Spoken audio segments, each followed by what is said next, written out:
اور جس شخصیت نے دین کا کام کیا، کراچی کی سرزمین سے اٹھنے والا، 42 سال کے اندر اس نے وہ کام کیا، ان کی ایسی تبلیغ کی کہ 200 ملکوں میں اس کا چرچا ہو رہا ہے۔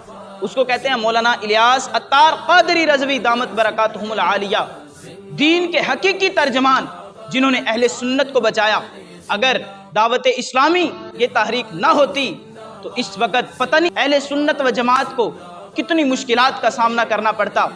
دین کے حقیقی رہنما ہیں اور حقیقی ترجمان جو اس دور کے اندر ہیں وہ مولانا الیاس قادری رحمت برکاتہم العالیہ ہیں، جنہوں نے لوگوں کے سروں کے اوپر امامے سجا دیے، نمازی بنا دیا، ایمان کی سلامتی کا درس دیا۔ لوگوں کو پتا چلا کہ ہم نے اپنے ایمان کو بچانا ہے، فکر آخرت کے بارے میں درس دیا۔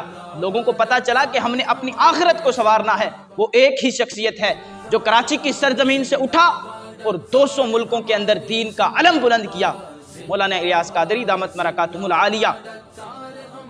ان کو بہت بہت مبارکباد پیش کرتے ہیں۔ 26 رمضان المبارک ہم مولانا الیاس قادری صاحب کو خراج تحسین پیش کرتے ہیں اور بہت بہت مبارکباد پیش کرتے ہیں۔ اللہ تعالیٰ ان کے عمل میں، اخلاص میں برکتیں عطا فرمائے۔